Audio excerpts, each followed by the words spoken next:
Bienvenue dans ce 16e hors-série de la matrescence. Un mercredi par mois, un ou une experte répondra à vos questions. Pour cela, rien de plus simple, rendez-vous sur le compte Instagram de la matrescence pour poser vos questions sous le post concerné.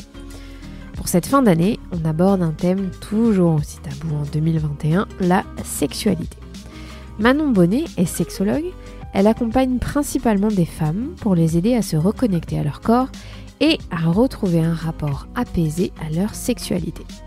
Dans cet épisode, on évoque évidemment la temporalité pour reprendre les rapports, les douleurs, la gêne que l'on peut ressentir face à son ou sa partenaire, le regard que l'on porte sur son corps. On parle de l'allaitement, de cododo et de césarienne. La liste des questions est dans la description de l'épisode. Je vous souhaite une très bonne écoute.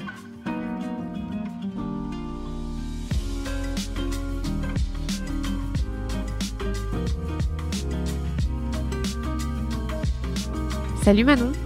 Salut Clémentine. Merci beaucoup d'avoir accepté de faire ce hors-série et c'est rigolo parce que sur le groupe Patreon des auditrices que j'ai, on fait des cercles de famille, il y en a beaucoup que tu suis parce qu'elles me parlent souvent de toi. Ah bon? Ouais. Parce que de temps en temps on parle de sexualité, on parle de relations de couple et c'est marrant. Je savais pas. Elles sont plusieurs dans le même groupe à être suivies par toi, donc c'est drôle, tu vois. Je suis connue, qu'est-ce que tu veux? Alors, pour ce hors-série donc sur la sexualité après le bébé, il y a une première question que tu as sélectionnée et que je pense beaucoup de mamans se posent, même les papas évidemment, mais plus les mères, c'est la fameuse quand on reprend les rapports après l'accouchement.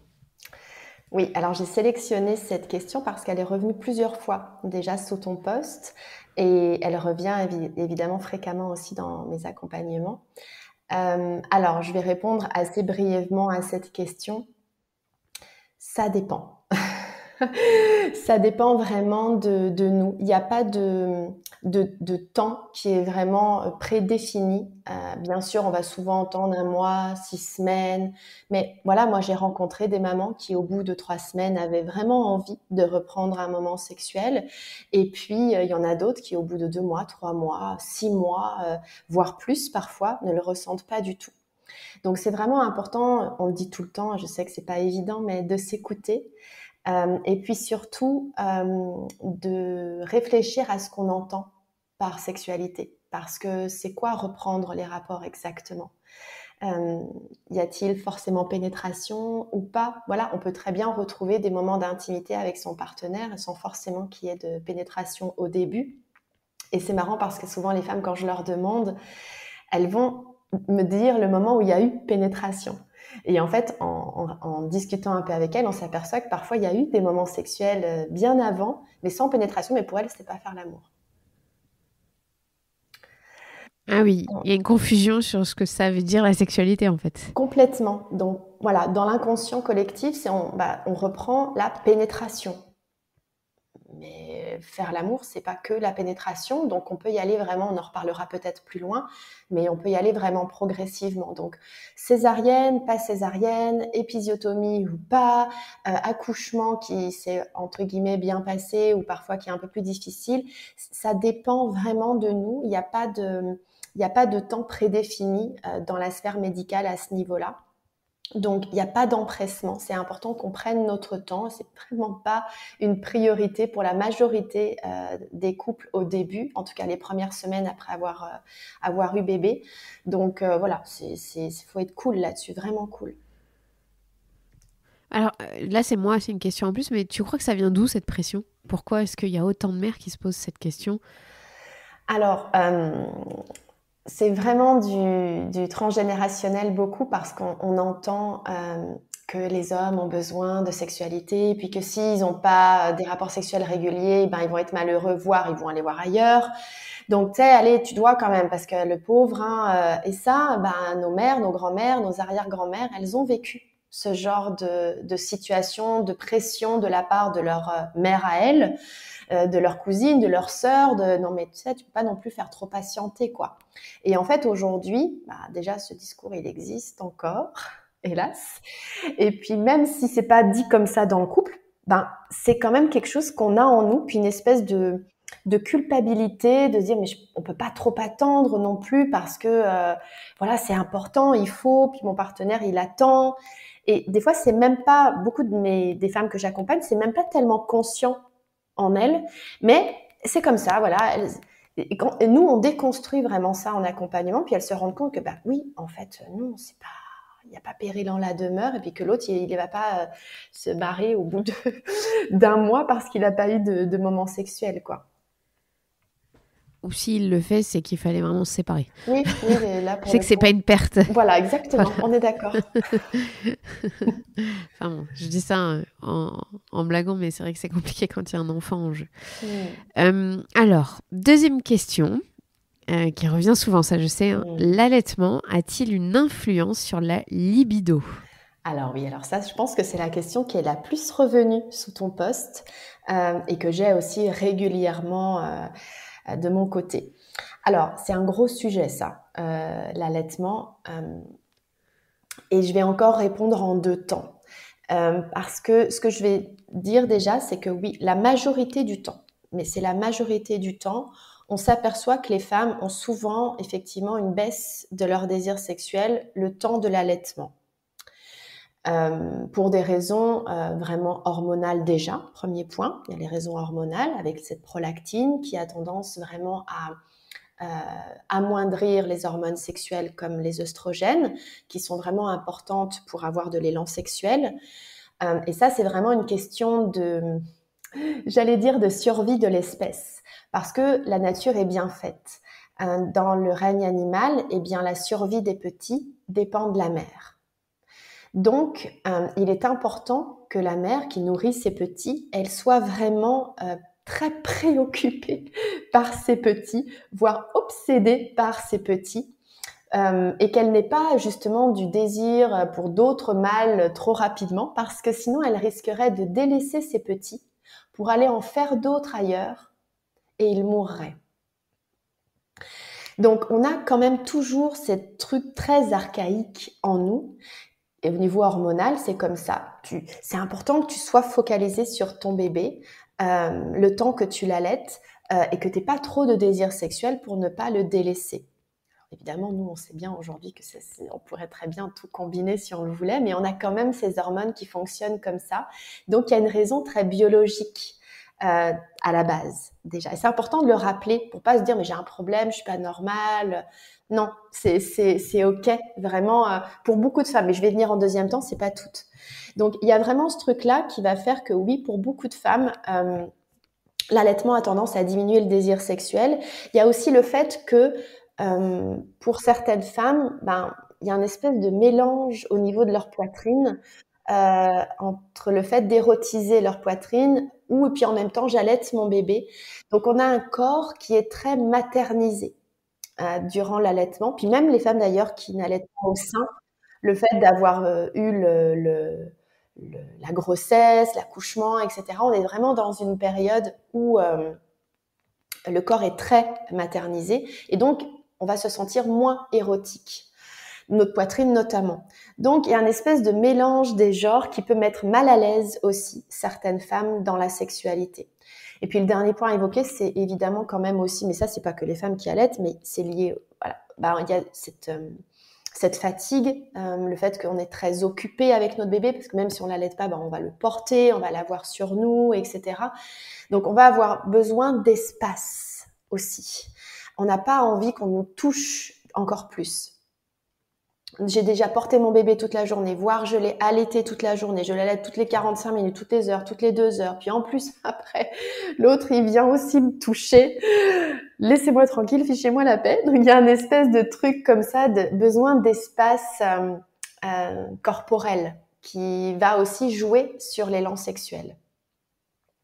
Mais, je le disais au début, c'est pas toutes les femmes, parce que il y a certaines femmes qui vont, au contraire, plutôt fonctionner sur l'ocytocine.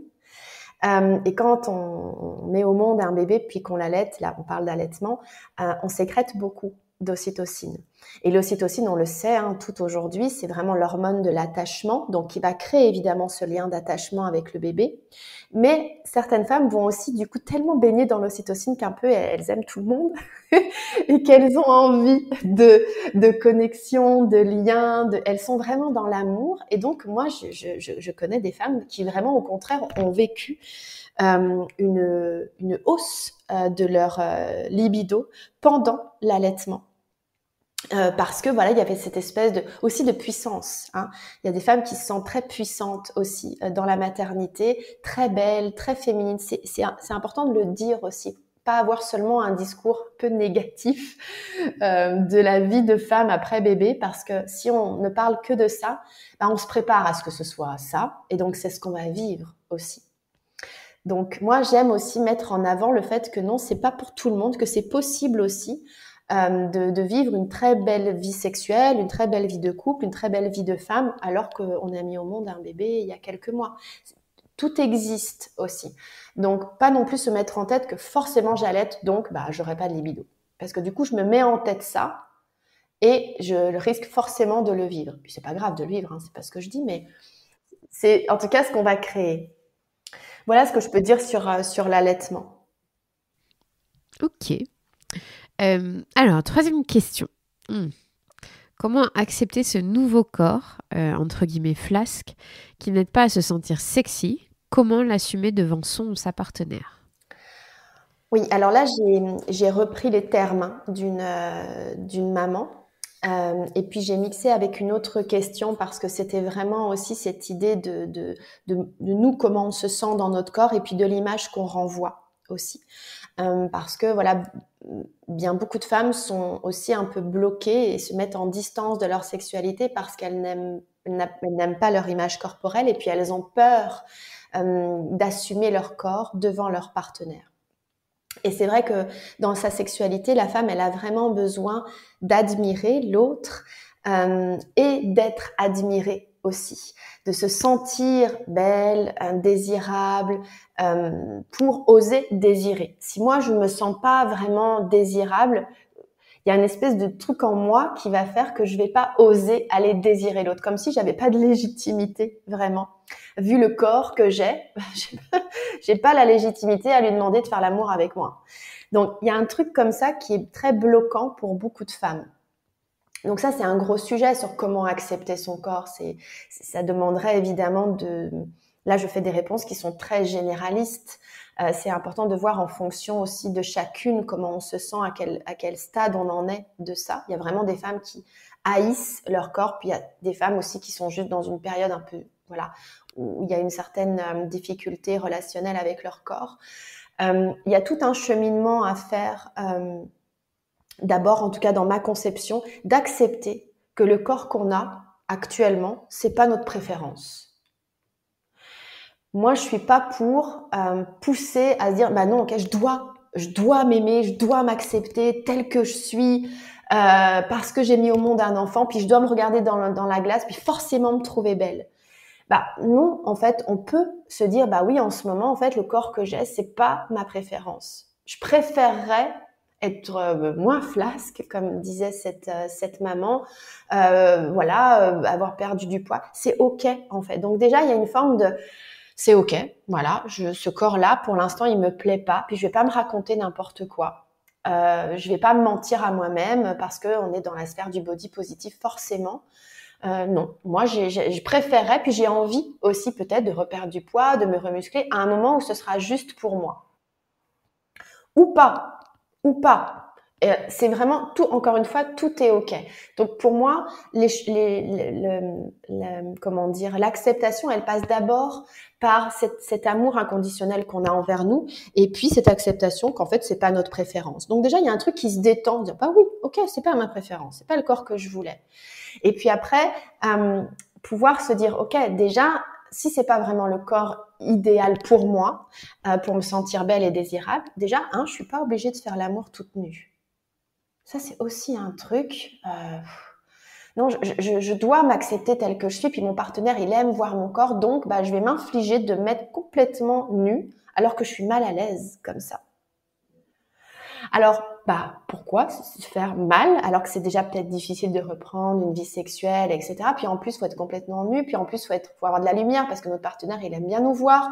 Ouais, mais moi, c'est peut-être plus facile pour moi aujourd'hui de faire l'amour dans le noir ou dans la pénombre, de mettre une jolie nuisette dans laquelle je me sens peut-être plus sexy que toute nue.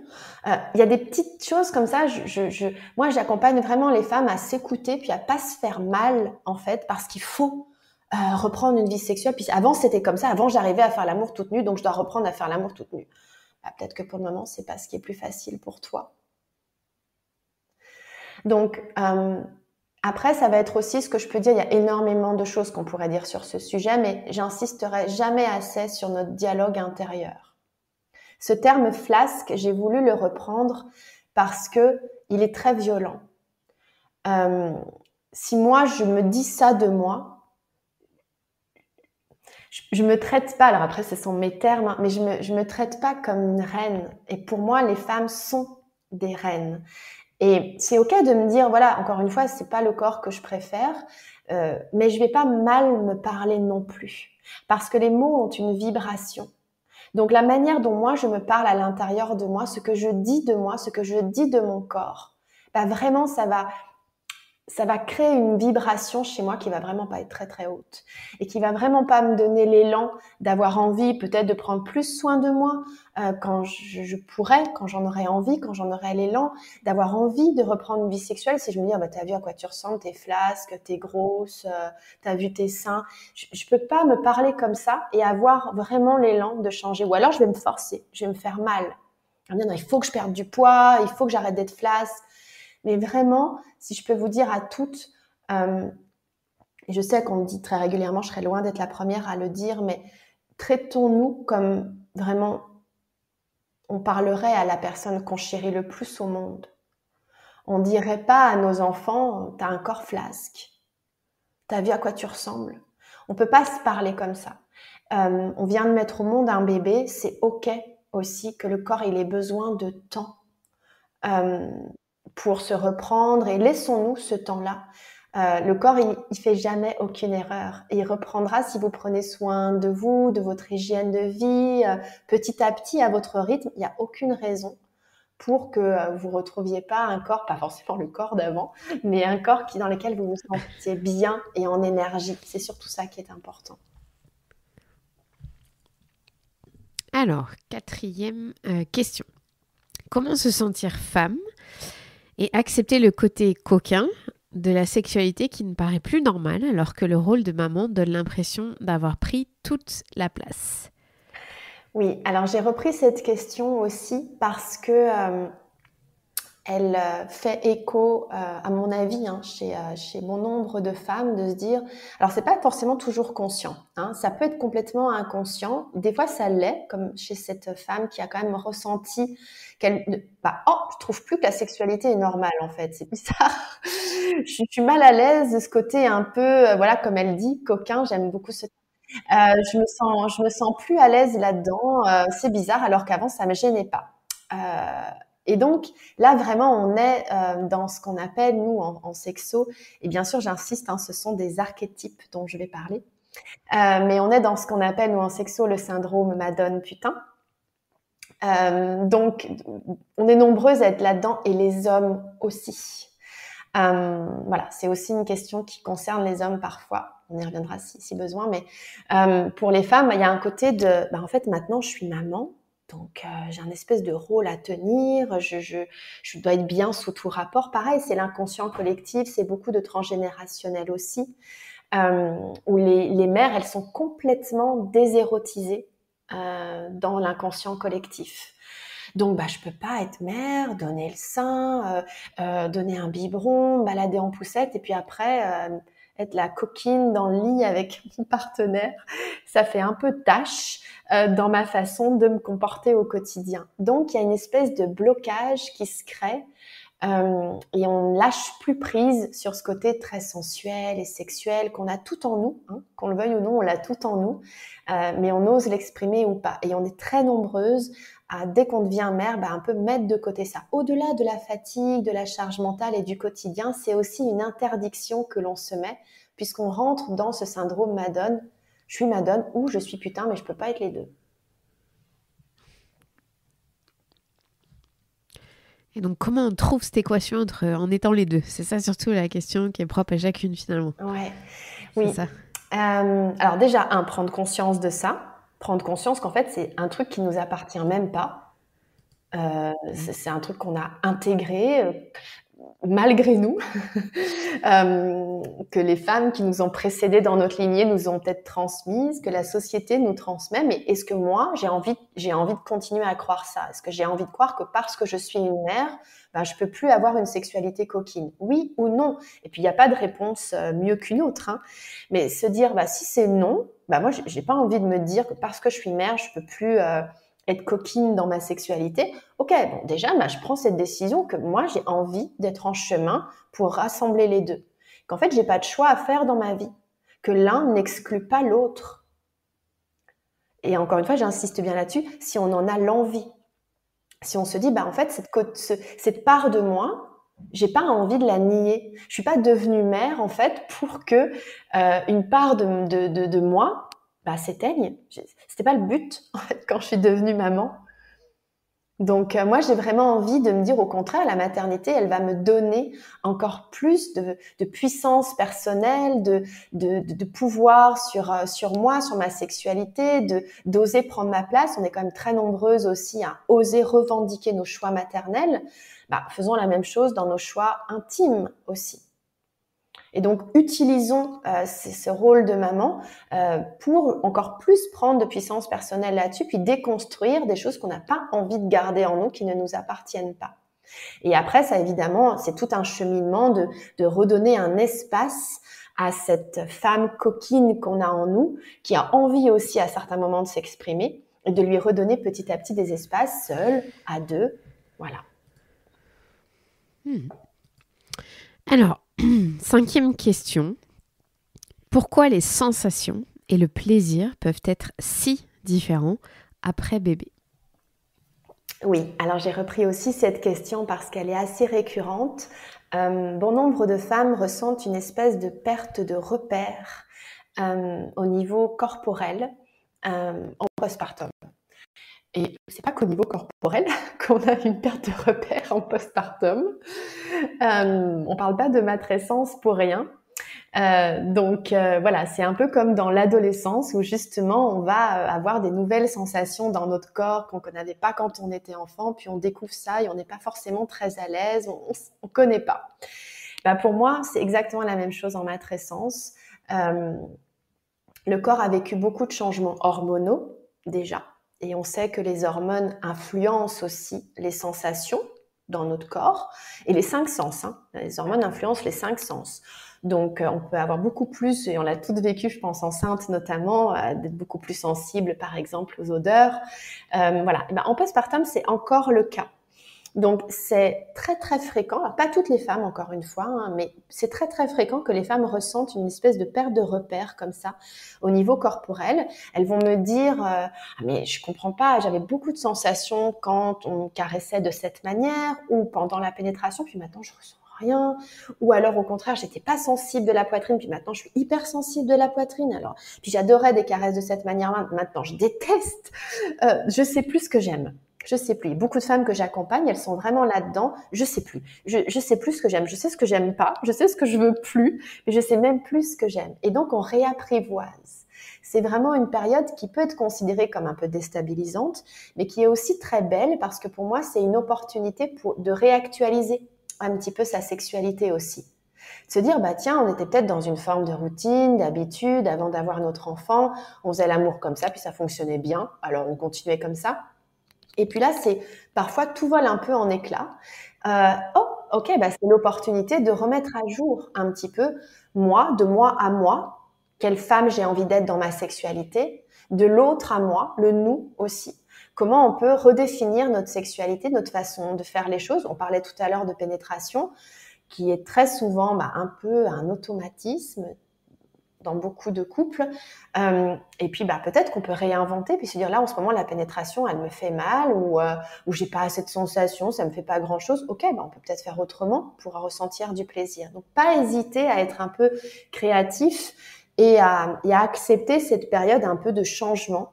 Et parfois, c'est provisoire, hein. On peut retrouver plus ou moins les mêmes sensations qu'avant notre grossesse. Mais ce qui est bien, ce que tu dis, c'est que c'est jamais tout le monde pareil, c'est jamais tout le monde noir ou blanc. C'est un réajustement permanent après bébé, que ce soit dans la sexualité et dans la vie tout court. Exactement. Alors, question 6. Comment accepter la main de l'autre sur la cicatrice de césarienne? Oui, j'ai été touchée par cette question. D'abord parce que j'ai eu 2 césariennes en urgence. Et puis parce que je sais, pour accompagner aussi des femmes sur ce chemin-là, qu'il y en a pour qui ça se passe très bien. Enfin, voilà, il y a une acceptation assez facile. Et puis pour d'autres, c'est beaucoup plus difficile. Et donc là, ce que j'aimerais dire en premier temps, c'est d'apprendre déjà à apprivoiser nous-mêmes cette cicatrice, donc avoir vraiment des temps où on va aller la toucher, où on va s'y connecter. Ça paraît peut-être bizarre ce que je vais dire, mais aussi parler, se souvenir de pourquoi on a cette cicatrice-là aussi, de ce qu'elle signifie sur notre corps. Et donc d'avoir vraiment s'il y a une forme de non-acceptation de la main de l'autre, c'est que déjà il y a certainement une non-acceptation de sa propre main. Donc moi, ce que j'aime beaucoup, c'est le toucher thérapeutique, qui est un toucher immobile. Donc je pose la main sur ma cicatrice et je ne bouge pas. Et je reste avec. Et je peux rester avec longtemps. Et on sent qu'il y a des énergies, des ressentis, des choses qui lâchent au niveau des tensions dans cette zone-là. Et il y a souvent, enfin en tout cas pour certaines femmes que j'ai accompagnées, il peut y avoir des émotions qui remontent. Et c'est ok, on nettoie en fait. Et ce toucher thérapeutique, ce toucher immobile peut se faire à 2 aussi. Avant de chercher à forcément faire un toucher mobile où on caresse cette zone, et encore en moins des touchés sexuels, c'est déjà avoir un toucher immobile.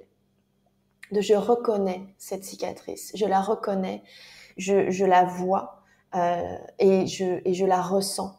Et après, on va pouvoir de nouveau accepter des touchés qui soient mobiles et puis éventuellement des touchés qui soient plus ou moins sexuels parce que c'est effectivement la zone du bas-ventre, donc c'est vraiment pas loin du sexe. Donc les hommes, voilà, notre partenaire peuvent caresser cette zone-là avec des intentions sexuelles. Donc ça peut être déstabilisant au départ.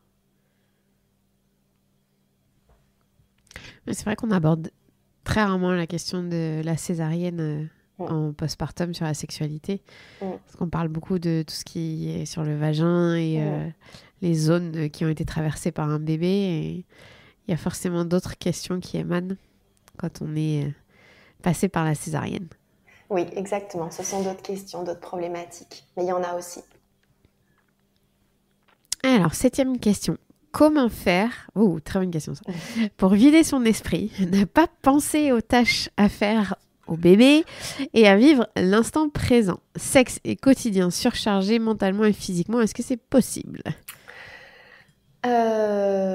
Alors, oui, j'ai adoré cette question. Enfin, j'ai adoré. Je l'ai adorée dans le sens où on est toutes tellement concernées que je pense qu'à un moment donné, c'est mieux d'en rire parce que vraiment, c'est tellement difficile.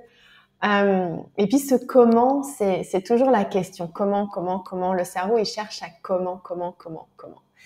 Il n'y a jamais, évidemment, vous serez pas surprise, il n'y a jamais de réponse parfaite et puis idéale. Ça se saurait s'il y avait un comment qui fait que d'un coup, on arrive à vider notre esprit. Notre esprit, il se vide jamais. Notre mental, il fonctionne tout le temps. Notre cerveau, il s'arrête pas. Par contre, le cerveau, il se discipline. Et donc, quand on lui donne pas un focus, il part quelque part. Et le quelque part, c'est souvent dans notre conditionnement sociétal. Donc, t'as ça à faire, t'as ça à faire, t'as ça à faire, ton bébé, machin et tout ça. Et bien sûr qu'il y a des choses à faire. Et bien sûr qu'il y a notre bébé. Et évidemment qu'on peut pas constamment, toute la journée, faire Bouddha sur notre montagne et méditer. C'est évident. Mais malgré tout, quand on sent qu'on est vraiment dépassé, débordé, puis qu'on est en train de prendre feu à l'intérieur de nous, tellement on se surcharge, c'est qu'on ne discipline pas le cerveau. Et en fait, c'est vraiment important d'apprendre, ça s'apprend, c'est difficile au début, mais ça s'apprend à focaliser, à ramener notre cerveau sur l'essentiel. Et des fois, l'essentiel, c'est notre bébé, à certains moments, bien sûr. Ou des fois, l'essentiel, ça va être d'accomplir une tâche, quelle qu'elle soit. Mais quand on essaie de lancer un moment sexuel avec notre partenaire, pas forcément le moment de penser à la liste de courses ou quoi. Mais comme on cherche pas à discipliner notre cerveau et à le ramener là où on est, eh ben, hop, il repart dans tous les trucs qu'il a à faire, dans le passé ou dans le présent, dans le futur. Le cerveau a beaucoup de mal à être dans l'instant présent. Donc, évidemment, ce que je pourrais vous dire, c'est la clé essentielle, mais encore faut-il apprendre ça, mais la clé essentielle, c'est le corps. C'est le corps, en fait. C'est que le corps. On le dit tout le temps, le muscle est le contrepoids du nerf. Donc, si je sens qu'au niveau cérébral, c'est très agité, je descends dans mon corps. Et la sexualité, elle peut être très, très belle pour ça. C'est-à-dire que si j'arrive vraiment à descendre dans mon corps, à me reconnecter à des sensations, que ce soit le toucher, l'ouïe, l'odorat, peu importe, mais je me ramène à une sensation dans mon corps. C'est ce qu'on appelle la distraction cognitive. Le cerveau, il peut pas penser à plusieurs choses en même temps. C'est pas vrai, en fait. Donc, du coup, si à la fois je me connecte à ce que je suis en train de ressentir avec mon partenaire, je peux pas en même temps penser à ma liste de courses. Alors oui, peut-être que je vais repartir dans ma liste de courses, mais je peux à chaque fois me ramener à là où j'en suis maintenant. Et puis, ce qui aide aussi beaucoup, beaucoup, beaucoup les femmes, parce que je fais court, parce qu'il y aurait beaucoup à dire, mais je vais aussi parler de ça, c'est l'environnement. En fait, nous les femmes, je fais une généralité, Bon, je fais une généralité, vous acceptez ça. Je fais une généralité. En général, les femmes, elles ont du mal, justement, on vient de le dire, à se focaliser sur ce qu'elles ressentent, là, maintenant, tout de suite avec leur partenaire, par exemple. Et donc, elles ont besoin d'avoir un environnement qui pollue pas ou peu leur cerveau. Donc, si je suis dans une pièce qui est en désordre, si je suis dans une pièce où, je sais pas, moi, par exemple, il y a la pile de linge à côté du lit, eh bien, il va suffire, en fait, que je vois la pile de linge à côté du lit pour que ça me déconnecte de l'instant présent et que je me dise, ah oui, oh là là, je suis en retard dans mon repassage, par exemple. S'il y a des jouets des enfants, s'il y a des photos de la famille, c'est vraiment des choses qui vont, rendre difficile pour la femme le fait de se connecter justement à sa féminité, à sa sensualité, à rester dans son rôle qu'elle a envie d'incarner à ce moment-là, et pas dans le rôle de maman, de co-gestionnaire des affaires familiales, etc., etc. Donc, c'est important que vous puissiez avoir un environnement aussi qui soit le plus adapté à ce que vous avez vraiment envie de vivre. Là, certaines personnes qui n'étaient pas habituées pendant les confinements ont bien vu la difficulté de travailler de chez soi. Et beaucoup ont dit, j'ai été obligée de me créer un espace professionnel pour réussir à me concentrer parce qu'en bossant dans la cuisine ou sur mon lit, j'y arrivais pas du tout. Donc, on le voit bien qu'au niveau professionnel, on a besoin d'un espace propice à ça. Mais au niveau sexuel, en fait, non. C'est l'endroit dans lequel on dort. Donc, en général, ça envoie le message à mon cerveau que quand je me mets dans mon lit, je me couche, j'ai sommeil, je suis fatiguée. Il y a aussi l'histoire du cododo. Parfois, c'est une chambre dans laquelle on va peut-être aussi avoir un bureau ou un espace où on fait, comme je disais, du repassage, etc. Donc, c'est un peu tout mêlé. Et du coup, le cerveau, il comprend pas très bien ce qu'on essaie de faire à ce moment-là. Donc, c'est aussi un moyen de vivre l'instant présent et de rester concentré sur le moment sexuel que je voulais ajouter. Et est-ce que toi, dans ta pratique, cette charge mentale, elle impacte les hommes ou c'est que les femmes ? Alors, c'est vrai que moi, j'accompagne principalement des femmes, des couples et puis des hommes aussi, ils sont moins nombreux parce que c'est un choix de ma part. Et quand je les accompagne, c'est vraiment pas ça qui vient en premier dans leur discours. Alors, ça ne veut pas dire que ça n'existe pas, mais c'est vraiment pas du tout leur première problématique, en fait, par rapport à la sexualité. S'ils ont des difficultés dans leur sexualité, ça va pas être « oh là là, mais j'ai une charge mentale au plafond et du coup, j'arrive pas à me rendre disponible pour le sexe ». Non, c'est pas un discours qui est très fréquent chez eux. Non, mais voilà, c'est juste pour comprendre aussi les enjeux derrière la charge mentale sont aussi sexuels et pas que mentaux. Malheureusement, ça transparaît, ça vient impacter. Et la charge sexuelle aussi, oui. elle est principalement portée par les femmes. Il y a un très bon livre de Clémentine, je ne sais plus son nom de famille, bref, qui a écrit un livre sur la charge sexuelle, qui est très intéressant. Alors, 8e question. Comment faire pour reprendre les rapports, quand on en a envie évidemment, en cas de douleur, de problèmes de cicatrisation, etc., quand ça dure des mois et que c'est compliqué? Ok, donc j'ai pris cette question parce que déjà je voulais préciser que si on a mal, encore mal, des mois après notre accouchement, ce n'est pas normal. Donc là, c'est vraiment la sphère médicale, ok, mais il y a trop de femmes, et j'en vois encore aujourd'hui en séance, qui ont mal depuis des mois. Et j'attends que ça passe, petit à petit, ça diminue, et encore, c'est pas normal. En fait, c'est pas normal d'avoir des douleurs post-accouchement des mois après. Donc ça, c'est important de le dire. Et puis, deuxièmement, c'est pas normal non plus d'avoir mal quand on fait l'amour. C'est pas ok, en fait, de faire l'amour et d'avoir mal et puis de se dire, tant pis, quoi. Ou alors, on fait quand même un peu, ou je me force un peu, ou on va réessayer, etc.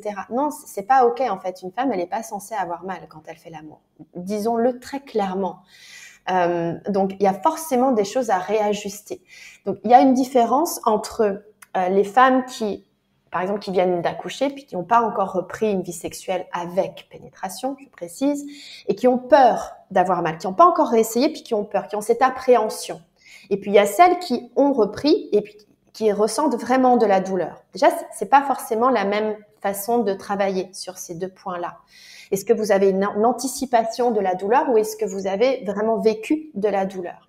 Donc, quand il y a une anticipation de la douleur, là, c'est vraiment important aussi de pouvoir déjà en parler avec son partenaire, de le verbaliser, donc qu'il soit prévenu, parce qu'il y a encore beaucoup de femmes qui ne le disent pas, donc que le partenaire soit prévenu. Et puis, encore une fois, on va se répéter, mais d'y aller en douceur, de commencer par des choses dont on n'a pas peur ou moins d'appréhension, pour que le corps et le mental ancrent en eux que la sexualité, c'est positif, que la sexualité, ça fait du bien. De pas commencer par tout de suite, on fait un truc, ça me fait mal, donc après, ça va créer un ancrage. Donc, d'y aller vraiment à son rythme. Et puis, quand on a repris les rapports sexuels et on a mal, ok, donc si on a mal, c'est moi je dis toujours, il y a douleur, il y a erreur. Donc, et le corps, encore une fois, il fait jamais d'erreur. Donc, c'est un signal du corps qu'il y a quelque chose qui va pas. Donc, ça peut être dû à plein de choses.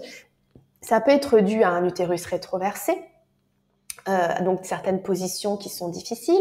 Ça peut être dû à une sécheresse vaginale qui est souvent le cas, notamment quand on allait, avec les hormones dont on a parlé tout à l'heure. Ça peut être dû à une précipitation aussi, peut-être qu'on ne prend pas assez le temps. Parce que avec bébé, on n'a déjà pas beaucoup de temps. Donc, quand on fait l'amour, c'est un peu top chrono. Donc, on essaie d'aller vite. Et puis, on va vite sur quoi? On va vite sur la pénétration. Donc, peut-être que le corps de la femme, à ce moment-là, il n'est pas encore prêt aussi à vivre une pénétration. Donc, c'est important d'identifier et de tester, d'expérimenter, de voir si dans d'autres circonstances, d'autres situations, on a moins mal ou pas. D'aller évidemment vérifier si au niveau médical, il n'y a rien. Et après, ça va être aussi de travailler, c'est ce que je fais moi, de travailler aussi sur l'aspect un peu psychologique, dans le sens où j'ai eu mal, donc forcément, j'ai peur d'avoir mal à nouveau. Et donc, si j'ai peur d'avoir mal à nouveau, je vais avoir des tensions musculaires qui vont créer de la douleur. Et donc, ça fait un peu un effet boule de neige. dont il faut vraiment sortir de ce cercle vicieux. Mais ça nécessite quand même un accompagnement pour sortir de ce cercle-là dont beaucoup de femmes restent trop longtemps. Carrément. J'aime bien ce que tu dis. S'il y a douleur, il y a erreur. Ouais. Je trouve que c'est intéressant de se rappeler ça. Alors, 9e question. Comment surmonter les douleurs ou la peur de la douleur en postpartum? C'est bien, c'est une bonne transition. Oui, c'est un peu ce que je viens de dire du coup. Sur cette peur de la douleur, donc j'en ai dit quelques mots. Et je dirais un peu la même chose que concernant le corps tout à l'heure. D'accepter que c'est ok d'avoir peur en fait. Enfin, moi je sais pas, mais on vient de mettre au monde un enfant, que ce soit par césarienne ou par voie basse. Comment on fait pour avoir aucune appréhension de reprendre une vie sexuelle? Enfin, moi c'est ok en fait, c'est vraiment naturel d'avoir cette appréhension-là. Donc c'est pas que vous êtes pas normal et que vous devriez ne pas avoir peur, parce qu'il y a souvent de la culpabilité d'avoir peur. Déjà, on a peur, première émotion difficile à vivre, et puis on rajoute une deuxième émotion qui est la culpabilité. Puis je devrais pas avoir peur. Comment on fait pour pas avoir peur? Si, on a peur et c'est ok d'avoir peur. Et la peur, elle est au contraire très bénéfique parce qu'elle va un peu nous obliger à aller tout en douceur, à pas faire mal au corps, à pas faire mal au mental aussi, de nous pousser à vivre un moment sexuel alors que peut-être on n'est pas prête à ça mentalement. On n'est pas encore remise de l'accouchement, on est en plein dans notre postpartum. Donc cette peur, elle est à entendre. L'émotion de la peur, c'est pas une émotion à bannir. Et je trouve que cette peur de la douleur en post-accouchement, elle est vraiment à écouter. Ok, t'as peur de quoi exactement?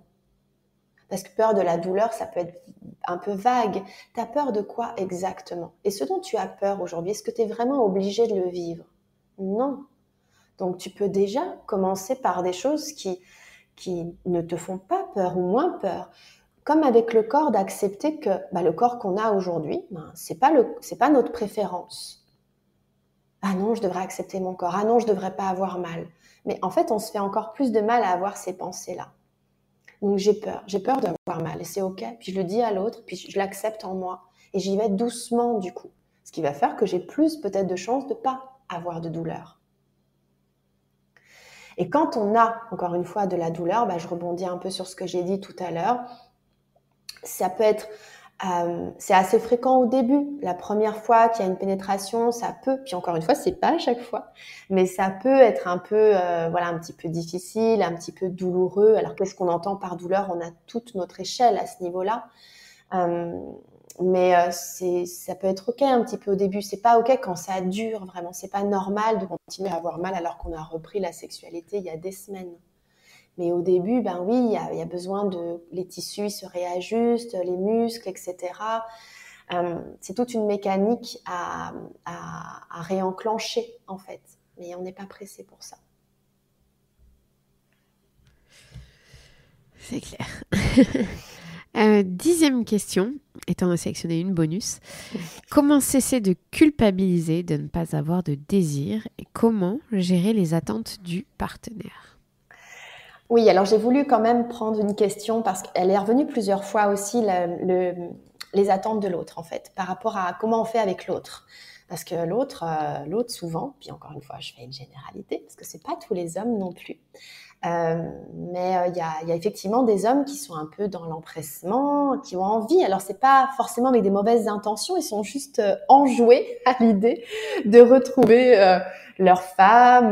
Voilà, elle a accouché, donc c'est bon. En fait, maintenant j'ai retrouvé ma femme, elle est disponible, c'est cool, elle m'a manqué. Bon, ok. Donc gérer les attentes de l'autre, je dirais encore une fois, ça dépend vraiment de l'attitude du partenaire. On est bien d'accord toutes pour dire que le partenaire qui va vraiment beaucoup insister, faire du chantage, faire un peu du harcèlement, rabaisser sa partenaire parce qu'elle a un problème, elle n'a pas envie, etc. On est bien d'accord toutes pour dire que là, on gère pas, ok? Et on n'a pas à gérer ça. Après, les hommes qui ne comprennent pas trop, qui sont un peu dans le doute de quand tu vas être prête, c'est vrai que on peut facilement ressentir de la pression. Euh, j'inventerai rien en disant que la première des choses, c'est évidemment beaucoup de communication, en disant, ok, t'es pressé, mais t'es pressé de quoi exactement? Tu me parles de sexualité, mais tu recherches quoi dans la sexualité avec moi? Parce que moi, quand j'accompagne des couples dans cette situation-là, très souvent, les hommes, en détricotant un peu avec eux, on se rend compte que c'est pas tellement le sexe qu'ils recherchent, c'est l'attention de leur partenaire. Retrouver un peu ma femme juste pour moi, parce qu'elle est tout le temps avec notre bébé. Voilà. Puis moi aussi, je suis dans mon rôle de papa. Puis j'aimerais bien aussi des moments me sentir un homme juste avec ma femme. Et c'est pas forcément le sexe. Mais par contre, le sexe, c'est sûr que quand on fait du sexe, il y a pas bébé. Donc, au moins, je l'ai juste à moi. Donc, quand nous, on n'est pas,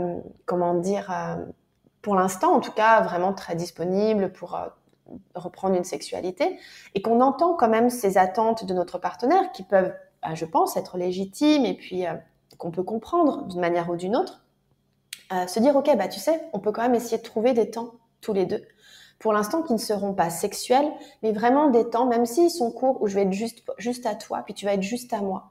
On va vraiment être tous les deux, même si c'est que quelques minutes au début, puis après ça peut être une demi-heure, une heure, au fur et à mesure que notre bébé nous le permet.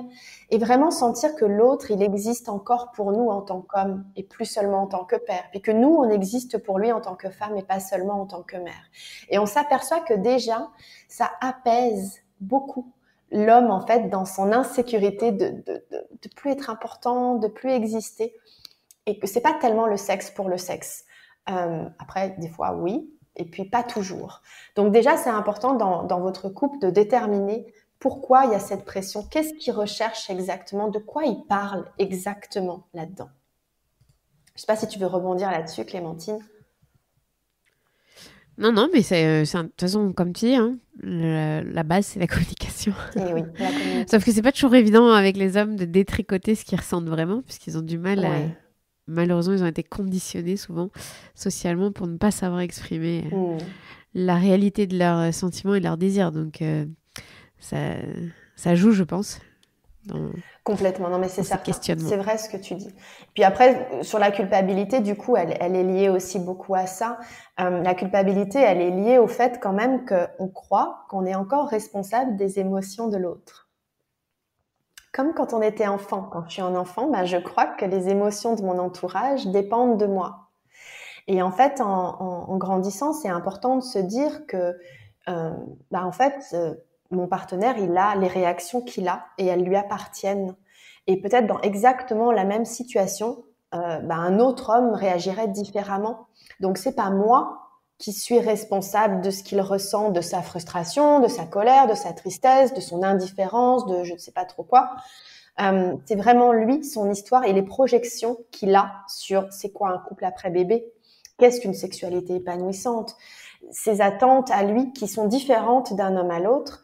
Et donc, ça ne veut pas dire que je m'en préoccupe pas, parce que cet homme, je l'aime et que j'ai pas envie qu'il soit pas bien non plus, c'est pas ça.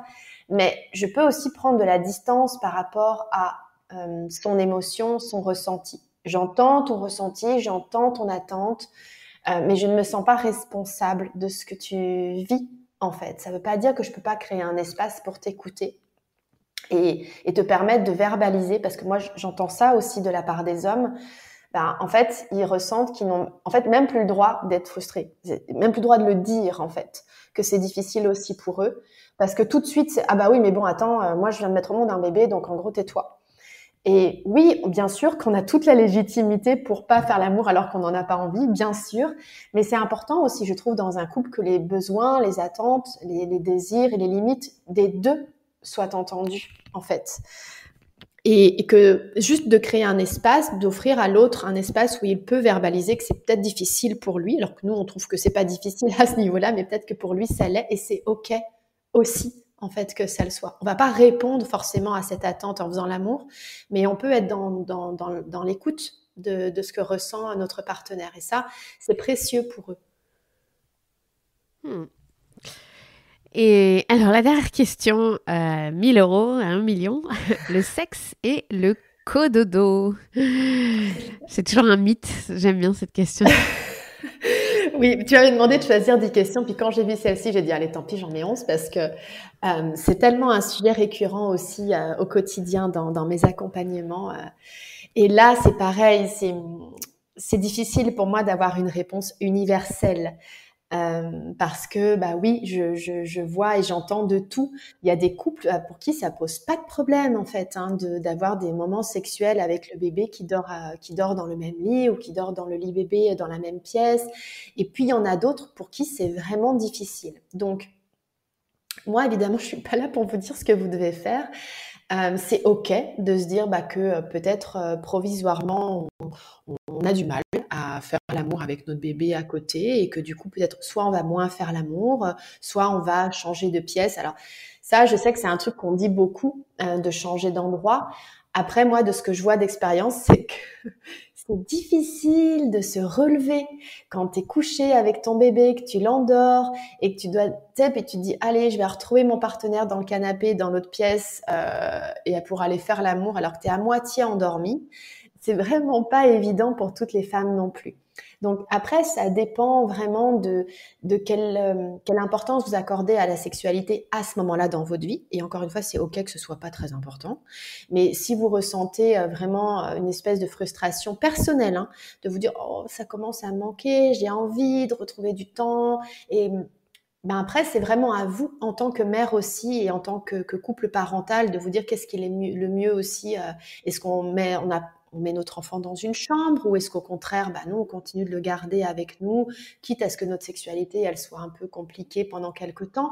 Ça, c'est vraiment très, très personnel et très relationnel dans le couple, un choix à faire. Après, ce qu'on peut dire, parce que j'ai aussi des questions sur, oui, mais si l'enfant, il nous entend. Alors là, soyons très clairs, un bébé, lui, il ressent que les énergies, que les émotions, principalement de sa maman, mais de son papa aussi. Donc, si vous êtes dans de belles énergies à côté, lui, il nage dans le bonheur aussi, hein. Donc, il n'y a aucun problème là-dessus. Après, je parle pas d'enfants plus grands. Voilà, à partir d'un certain âge, évidemment. Alors, ça dépend de nous aussi, hein. Est-ce que c'est 2 ans? Est-ce que c'est 3 ans? Est-ce que c'est 4 ans? Ça dépend déjà de nous. Et si moi, je suis mal à l'aise, forcément, mon enfant va l'être. Donc, il y a des mamans qui ont encore leur enfant de 2 ans avec elles en cododo et puis elles peuvent faire l'amour à côté, ça leur pose pas de problème. Après, pour l'enfant, à partir d'un certain âge, c'est sûr que c'est mieux qu'il voit pas ça ou qu'il l'entende pas.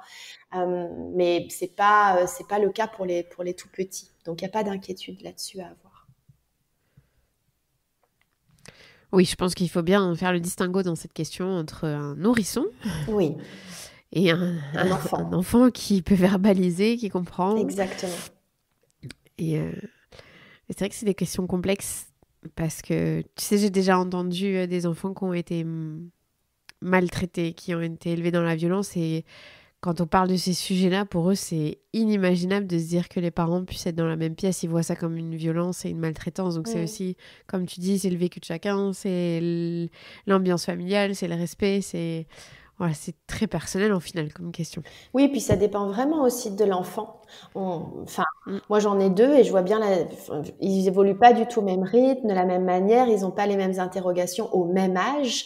Donc, dans le côté sexuel et puis tous les autres. Donc, c'est important aussi de faire en fonction de notre enfant. Et puis, encore une fois, de nous. Si moi je suis mal à l'aise, ben j'arrête, c'est tout. Je fais autrement. Soit j'arrête le cododo, soit je décide de faire l'amour ailleurs. Ça, c'est vraiment vous qui voyez. Après, quand les enfants sont beaucoup... Parce que je sais que le cododo, parfois, pour certaines mamans, certains couples, ça peut durer très longtemps. Il y a des enfants de 6 ans, 7 ans qui dorment encore avec leurs parents. Et c'est vrai que là, à 6 ans ou 7 ans, non, on peut pas prendre le risque, entre guillemets, que l'enfant se réveille à ce moment-là. C'est sûr, je suis d'accord avec toi. Eh ben écoute, merci beaucoup pour toutes ces réponses. Moi, je retiendrai vraiment ce truc de s'il y a douleur, il y a erreur. Je trouve que c'est hyper parlant ce que tu dis. Ok. Bah ouais, ça paraît tellement logique, mais comme on s'est tellement tout habitué à ce que avoir mal soit normal, qu'on oublie un peu la base, que notre corps, comme tu l'as expliqué, il est bien fait. Oui, lui, il ne fait jamais d'erreur. C'est juste des signaux d'alerte. Soit on écoute ces signaux, soit on essaie de faire avec, ou alors de les arrêter d'une manière ou d'une autre. Mais ils reviennent autrement. Merci beaucoup Manon. Merci Clémentine. C'était Manon Bonnet pour ce hors-série numéro 16. Elle est sexologue. Je suis Clémentine Sarlat, votre hôte. Si vous avez aimé cet épisode, n'hésitez pas à le partager autour de vous ou sur les réseaux sociaux @lamatrescence. On se retrouve très vite pour un nouvel épisode.